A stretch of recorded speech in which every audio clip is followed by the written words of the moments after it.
My name is Ethan Caldwell, and I am 34 years old, and I live in Portland, Oregon, where the rain falls so much it feels like the sky is crying for what happened to me. I used to be a regular guy just trying to get by.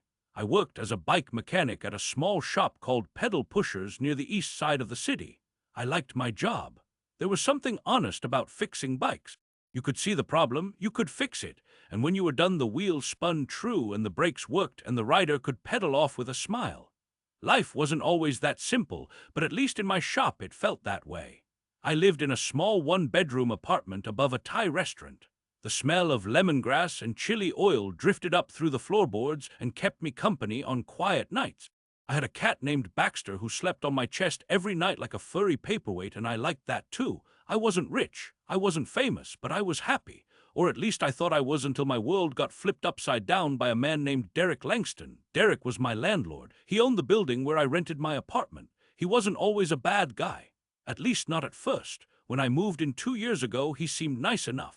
He showed up with a clipboard and a fake smile and said he hoped we'd have a great relationship. He called me neighbor and shook my hand and said he believed in treating people fairly. I believed him.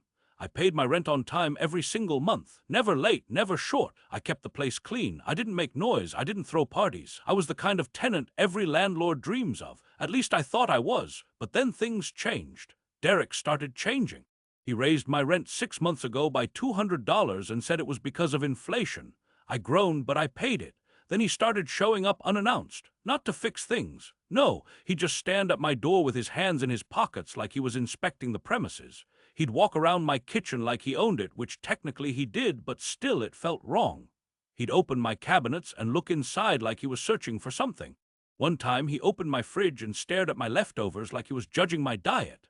I asked him what he was doing and he said he was checking for mold. I said there was no mold and he just smiled and said he liked to be thorough. Then came the final straw. Last winter, during one of the worst storms we'd had in years, the power went out. Ice coated the trees and snapped power lines all over the city. My building lost electricity for 3 days. I was fine with that. Portlanders are used to it. But what I wasn't fine with was what Derek did next.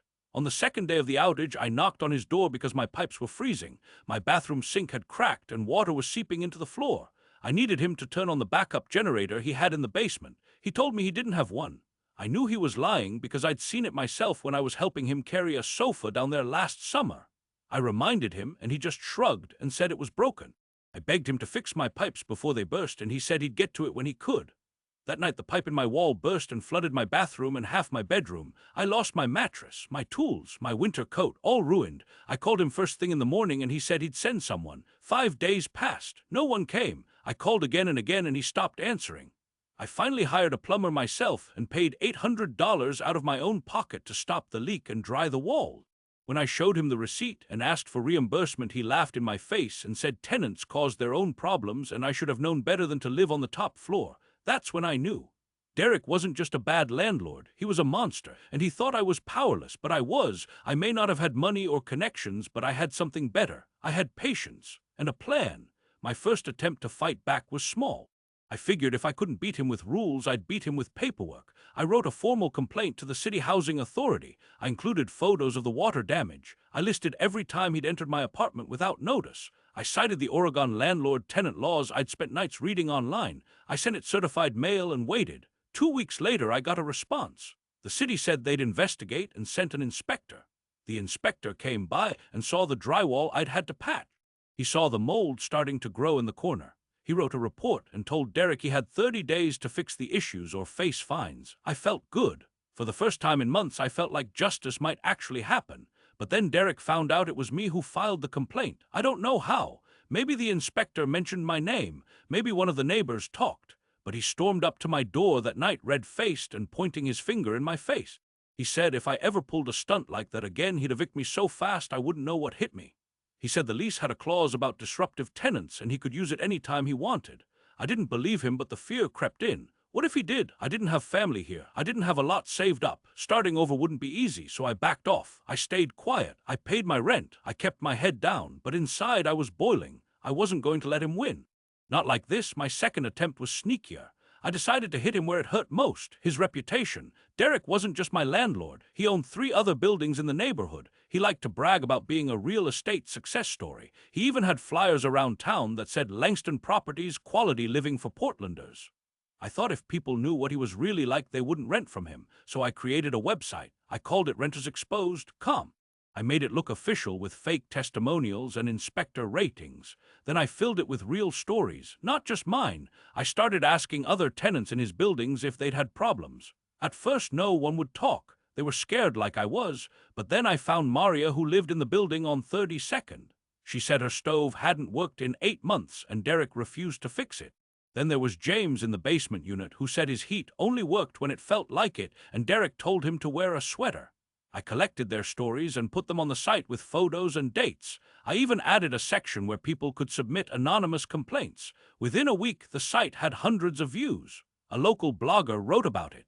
Then a reporter from Willamette Week picked up the story. Suddenly, Derek was getting phone calls from journalists asking about tenant abuse and safety violations.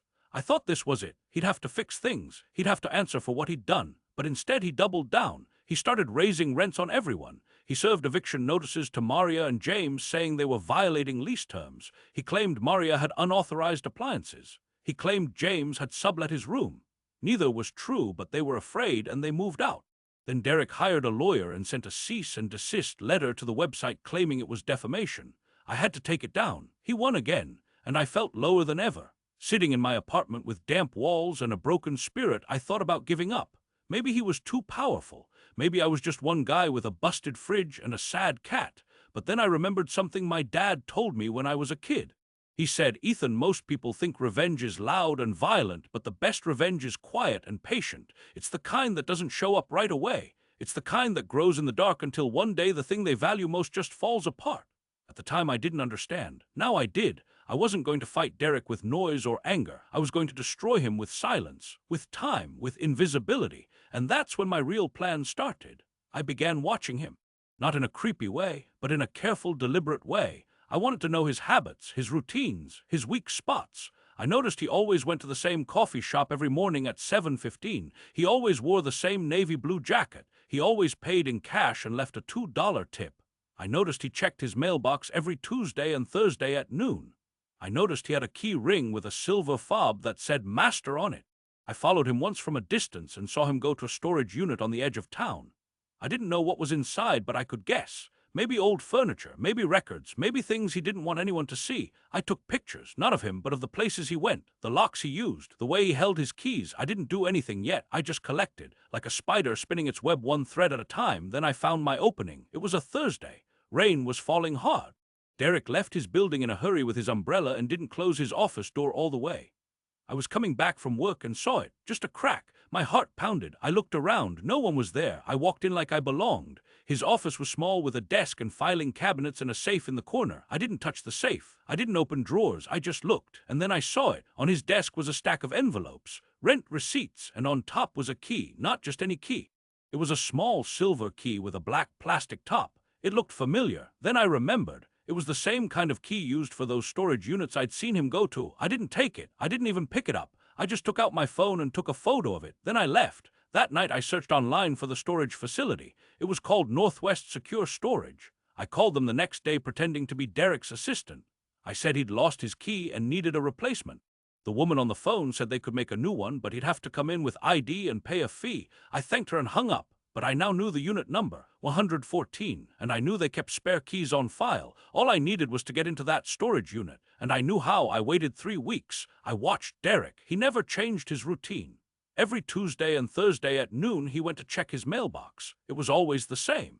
He'd walk out in his coat, glance at his phone, open box 7 and take out the mail, never more than 3 minutes, and he never used an umbrella when it was raining lightly. I chose a Thursday when the rain was steady but not heavy. I wore a dark hoodie and stood across the street under an awning. At 11:57, I saw him leave the building.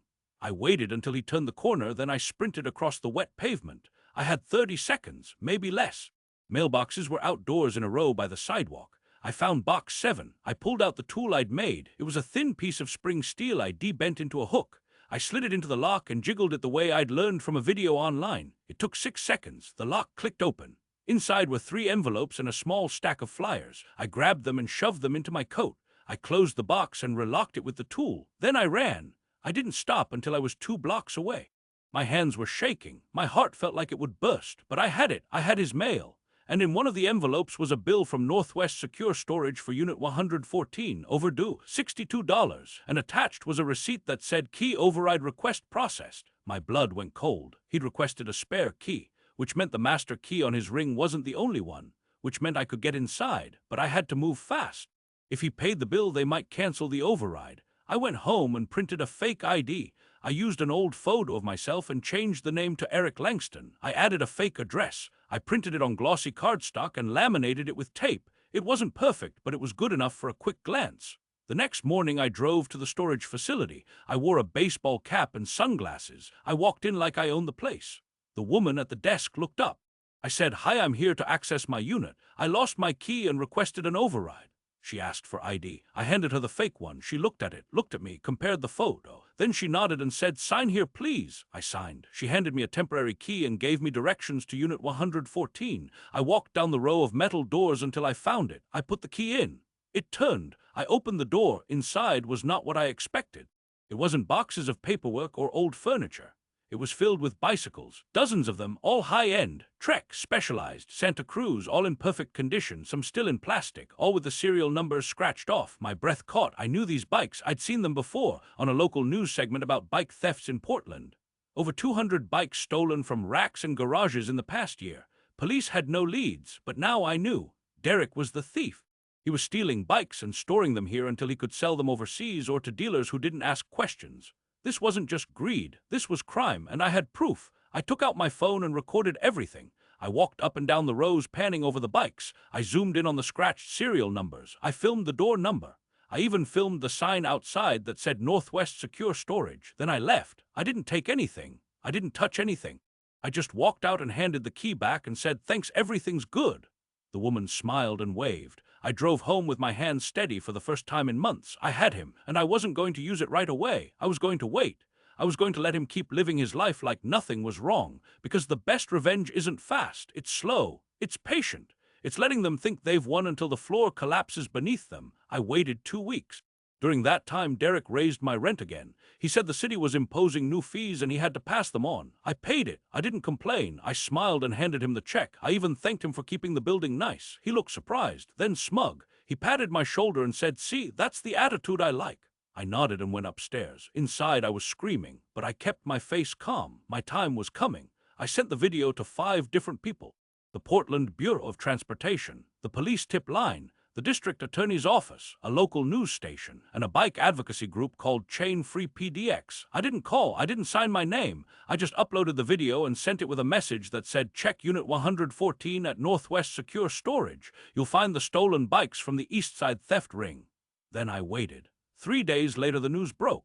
A headline on KOIN6 said, "Portland landlord accused in massive bicycle theft operation."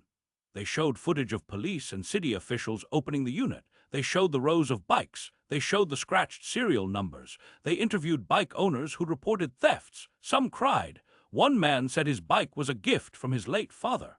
The reporter said the suspect was a 39-year-old real estate owner named Derek Langston. He was being investigated for grand theft and organized crime. His properties were under review for housing violations. The city might seize them. I watched it all from my couch. Baxter sat on my lap. I didn't cheer. I didn't laugh. I just sat there and let it happen. The next week was chaos. Tenants in Derek's building started organizing. They filed group complaints. The housing authority did surprise inspections. They found mold, faulty wiring, broken smoke detectors, boilers that hadn't been serviced in years. Derek was ordered to fix everything or lose his rental licenses, but he couldn't. His bank froze his accounts because of the criminal investigation. He couldn't pay contractors. He couldn't pay lawyers. He couldn't pay his mortgages. One by one, his buildings were placed under receivership. The city took control. Tenants were moved to new housing. Maria and James got relocation money. I got a letter saying I didn't have to pay rent for 6 months and the city would repair my apartment for free. I almost cried, not because I won, but because it was finally over. Derek disappeared. I heard he tried to flee to Mexico but got caught at the border. He was facing trial. His name was everywhere. Local news called him the Bike Baron. Online forums made memes of him. His face was on billboards for bike safety campaigns. He lost everything. His money, his properties, his reputation. Even his wife left him. I read that in a courthouse affidavit. She said he'd been lying for years, that he'd used rental money to fund the theft operation, that he didn't care about people, only profit. But here's the twist. The most satisfying part wasn't seeing him fall. It was what happened after. 2 months ago, a man knocked on my door. He was tall with gray hair and kind eyes. He introduced himself as Robert Madsen. He said he was a retired contractor and that the city had assigned him to oversee the repairs on my building. He was doing it pro bono because he believed in fair housing. We talked for hours. He told me about his life, about how he'd lost his son to a housing scam years ago, how the landlord had evicted him during winter and the kid had ended up on the streets, how he died from exposure. Robert never got justice, but he said seeing my story in the paper made him want to help. He said I reminded him of his son. That night he didn't just talk about repairs. He asked me about my dreams. I told him about wanting to open my own bike shop, a place that fixed bikes for low-income riders, that offered free classes, that gave stolen bikes back to their owners. He listened. Then he said, I have a vacant lot on Burnside. I'm not using it. What if I let you use it? No rent, just keep it clean and help the community. I couldn't believe it. I said yes. Last week we broke ground. The shop is called True Spin Cycles. We had a small opening. Maria came, James came, even the reporter who wrote about me came. We gave out free tune-ups. We hung a board with pictures of bikes that had been returned to their owners, and every time a bell dings from a bike rolling through the door I smile because I know I didn't just get revenge. I built something better. And if Derek ever gets out of prison and walks by and sees that sign that says, a project made possible by community justice, I hope he reads it. I hope he understands. And I hope it destroys him all over again, because the best revenge isn't punishment. It's rising so far above them that they can't even see you anymore. And that's exactly where I am, up here, in the light, finally free.